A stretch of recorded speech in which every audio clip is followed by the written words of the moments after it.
¿Qué se necesita para transformar un país en apenas una década? Un hombre, una visión implacable y el poder de cambiar todo lo que otros consideraban intocable. Imagina un Portugal donde la tradición era más fuerte que la razón, donde la Iglesia dictaba las reglas y el mundo seguía girando como había girado por siglos. Luego, de repente, surge un huracán humano llamado Sebastião José de Carvalho e Melo, conocido como el Marqués de Pombal, dispuesto a arrasar con todo a su paso. Su frase era simple y brutal: en Portugal o se hace con el látigo o no se hace nada. No era solo una amenaza, era un manifiesto. Un hombre que no pedía permiso para revolucionar, sino que simplemente lo hacía. Expulsó jesuitas, reconstruyó Lisboa tras un terremoto devastating, modernizó la educación, transformó la economía y reimaginó un imperio entero. ¿Estás listo para conocer al hombre que desafió un mundo entero con su voluntad de hierro? La historia de Portugal en el siglo XVIII es como un vasto océano agitado, lleno de corrientes invisibles que arrastran destinos imprevisibles. En medio de ese mar de incertidumbres, emerge una figura tan compleja como contradictoria: Sebastião José de Carvalho e Melo, el futuro Marqués de Pombal. Un hombre que un día declararía sin titubear: en Portugal o se hace con el látigo o no se hace nada. Una frase que sería tanto su sentencia como su legado. Imaginen Lisboa a mediados del siglo XVIII, una ciudad de contrastes donde los nobles ostentaban riquezas, mientras la mayoría de la población vivía en la más profunda miseria. Era un mundo donde el destino parecía estar escrito en las estrellas y pocos se atrevían a desafiar el orden establecido. Pero Sebastião José no era como los demás. Nacido en una familia de nobleza media, sin grandes fortunas, traía en 1200 sus ojos un brillo diferente, la ambición de transformar. Sus primeros pasos en el mundo de la política no fueron glamurosos. Formado en Derecho en Coimbra, sirvió brevemente en el ejército, pero su verdadero campo de batalla sería la diplomacia. Las misiones en Inglaterra y Austria serían fundamentales para moldear su pensamiento. En Inglaterra, observaba un país en ebullición comercial. En Austria, admiraba el poder absoluto de los Habsburgo. Estos mundos tan distintos se fundirían en su mente como un proyecto audaz: crear un Portugal moderno, fuerte y centralizado. La diplomacia europea era como un ajedrez complejo, donde cada movimiento significaba ganar o perder territorios, influencia, poder. Sebastião José aprendió rápido. No bastaba con ser inteligente, era necesario ser estratega. Sus informes diplomáticos no eran solo documentos, sino verdaderas obras maestras de análisis geopolítico. Veía más allá de lo obvio. Percibía las entrelíneas de los tratados, las intenciones detrás de las sonrisas protocolarias.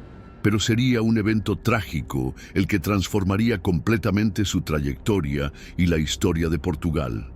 El terremoto de Lisboa, el 1 de noviembre de 1755.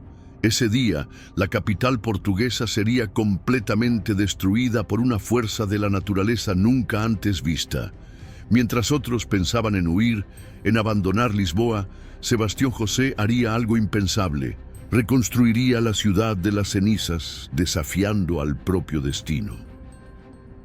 El terremoto no sería solo un desastre natural, sino el momento de bautismo político de Sebastião José.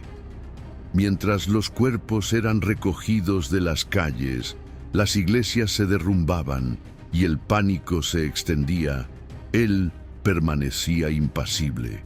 Su famosa frase resonaría por Lisboa: ahora enterramos a los muertos y cuidamos a los vivos. Su respuesta al caos sería meticulosa y revolucionaria. movilizó militares para la reconstrucción, castigó a los saqueadores con extrema dureza, redirigió recursos internacionales. Más que reconstruir, rediseñaría Lisboa. Calles anchas sustituirían callejones medievales. Edificios serían construidos con técnicas antisísmicas. La jaula pombalina que permitiría a la ciudad resistir futuros terremotos. Curiosamente, mientras organizaba la reconstrucción física, Sebastián José iniciaba también la reconstrucción científica de Portugal. Envió cartas a todas las parroquias preguntando detalles sobre el terremoto. Horarios, señales en la naturaleza, comportamiento de los animales. Sin saberlo, estaba fundando la sismología moderna, transformando un desastre en oportunidad de conocimiento. Su sed de conocimiento era insaciable. Mientras otros gobernantes se perdían en lujos, él estudiaba. Quería entender cada mecanismo de funcionamiento de un Estado moderno. En Inglaterra había absorbido ideas iluministas. En Austria, admirado el poder absoluto. Ahora sería el momento de aplicar esas lecciones. El joven diplomático que un día soñara con transformar Portugal comenzaba a tomar los contornos de un estadista. Su método, absolutamente radical. No habría espacio para romanticismo o contemplación. Como él mismo diría, y esta frase resonaría por siglos, en Portugal o se hace con el látigo o no se hace nada. Una advertencia de lo que estaba por venir. Portugal era como un gigante dormido, rico en funcionalidades, pero atrasado en desarrollo. Sebastián José miró el reino y vio un potencial desperdiciado. Su misión sería despertar a este gigante, sin importar los métodos que tuviera que utilizar. Sus primeras acciones económicas fueron quirúrgicas. Creó empresas comerciales que funcionaron como verdaderos imperios privados. La Compañía General de Agricultura de los Viñedos del Alto Duero sería un ejemplo perfecto. No era solo una empresa, sino una revolución disfrazada. De esta estrategia nació el vino de Oporto, hoy conocido en todo el mundo. Los comerciantes tradicionales temblaron. Pombal no negoció, impuso. Creó monopolios en sectores estratégicos, textil, vidrio, pólvora. Cada empresa era un brazo del Estado, cada inversión una declaración de poder. Había aprendido en Inglaterra que el comercio significaba fuerza nacional. Su visión era radical. El Estado debía liderar el desarrollo económico. No había lugar para un mercado libre, solo para la planificación centralizada. Cerró tabernas, reguló los precios, castigó a los especuladores. Para Pombal, la economía no era un juego, era una guerra. Los resultados no se hicieron esperar. Portugal empezaba a despertar. Aparecieron fábricas y se expandieron las rutas comerciales. Convirtió los números en poder, el comercio en soberanía. Un reino que antes importaba todo comenzó a producir y a competir. ¿Hasta dónde puede llegar un gobernante para mantener su visión del orden? La brutalidad de Pombal fue calculada. No era violencia por placer, sino un método de gobierno. Cada castigo era un mensaje, cada sentencia un ejemplo. ¿Tu objetivo favorito? Cualquiera que se atreviera a desafiar la autoridad real. El caso de la familia Tábora sería el ejemplo más dramático. Un supuesto ataque al rey sería un pretexto para una venganza personal. Pombal investigó, juzgó y condenó a toda la familia en un juicio secreto. Hombres, mujeres, niños, nadie escaparía. Las ejecuciones fueron públicas y teatrales. Cuerpos desmembrados, familias enteras destruidas. No fue solo un castigo, sino terrorismo de Estado. Pombal quería que todos los súbditos entendieran un mensaje claro. Desafiar al poder tenía consecuencias absolutas. Su red de informantes era impresionante. Sacerdotes, comerciantes, nobles, todos podían ser espías. Ningún secreto estaba a salvo. Creó un sistema de vigilancia que anticipó los regímenes totalitarios del siglo XX. El objetivo era simple: eliminar cualquier posibilidad de impugnación. Los nobles, el clero, la población, todos debían inclinarse ante la autoridad real, y Pombal sería el arquitecto de esta sumisión, el guardián de un nuevo modelo de Estado. ¿Qué sucede cuando el poder del Estado se enfrenta al poder de la Iglesia? Los jesuitas controlaban la educación en Portugal como un reino paralelo. Escuelas, universidades, misiones, todo bajo tu control. Pombal no los veía como religiosos, sino como un poder competidor que necesitaba ser eliminado. Su estrategia sería quirúrgica. Primero, la propaganda. Publicó documentos acusando a los jesuitas de conspiración, de obstaculizar el progreso. Utilizaron la prensa como arma, difundiendo narrativas que los transformaron en enemigos del Estado. Luego, el golpe final. Un decreto.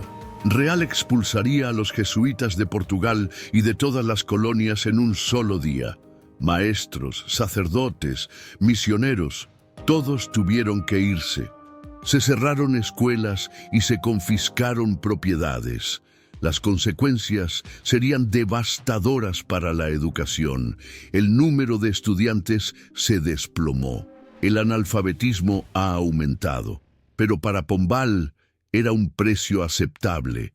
Prefería un reino menos educado, pero completamente bajo su control. Su guerra contra los jesuitas era más que religiosa, era ideológica. Representó la victoria del Estado sobre cualquier poder paralelo. Un movimiento que no solo transformaría Portugal, sino que inspiraría reformas en toda Europa.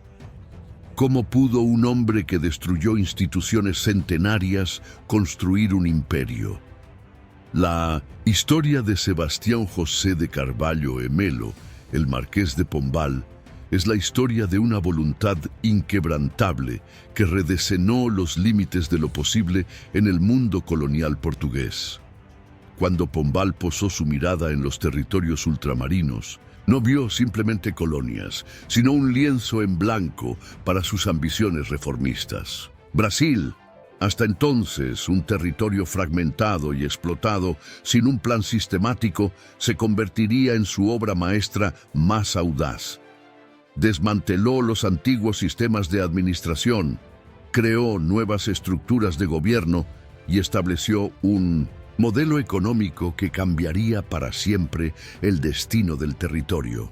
La expulsión de los jesuitas fue quizás su movimiento más controversial y estratégico. Estos religiosos, que habían establecido misiones y controlaban grandes extensiones territoriales, representaban un poder paralelo al de la corona. Pombal los consideraba un obstáculo para sus reformas modernizadoras. Con una decisión que sacudió los cimientos del poder eclesiástico, los expulsó no solo de Portugal, sino de todos sus territorios coloniales, debilitando su influencia y centralizando el poder en la corona. En Brasil, sus reformas fueron particularmente profundas. Abolió la distinción legal entre indígenas y colonos, promovió matrimonios mixtos y estableció un sistema de gobierno más centralizado. Creó compañías de comercio que monopolizaron el intercambio económico, transformando la economía colonial de un modelo extractivista a uno más organizado y planificado. Pero, ¿qué queda cuando un reformador radical desaparece? El legado de Pombal es tan complejo como contradictorio. Fue un déspota ilustrado que modernizó Portugal, pero lo hizo con métodos autoritarios. Abolió estructuras arcaicas, pero no dudó en usar la violencia para implementar sus ideas. Su reforma educativa fue revolucionaria. Expulsó a los jesuitas de las escuelas y creó un nuevo sistema educativo laico, centrado en la ciencia y el racionalismo. Fue uno de los primeros en Portugal en defender una educación desvinculada del control religioso, sembrando las semillas de la modernidad intelectual. En la reconstrucción de Lisboa, después del terremoto de 1755, mostró su genio administrativo. No solo reconstruyó la ciudad, sino que la reimaginó. Implementó nuevos códigos de construcción antisísmicos, diseñó una ciudad más ordenada y racional, con calles anchas y un sistema de gestión de emergencias que era adelantado para su época. Recordemos aquella frase que definía su filosofía de gobierno. En Portugal, o se hace con el látigo o no se hace nada. Paradójicamente, ese mismo látigo que representaba su autoritarismo fue también el instrumento de transformación más profunda que Portugal experimentaría en el siglo XVIII. Su legado no se puede entender en blanco y negro. Fue un reformador que modernizó un imperio arcaico, pero lo hizo pisoteando libertades. Fue un ilustrado que creía en la razón, pero no dudaba en usar métodos propios del absolutismo más crudo. Al final, Pombal nos deja una lección compleja. El cambio radical puede venir de lugares inesperados, y la historia no se escribe con buenos deseos, sino con acciones audaces y, a veces, dolorosamente necesarias. Su vida nos recuerda que ninguna transformación es limpia, que todo gran cambio tiene su precio y que a veces, para construir el futuro, hay que estar dispuesto a desmantelar sin piedad el pasado.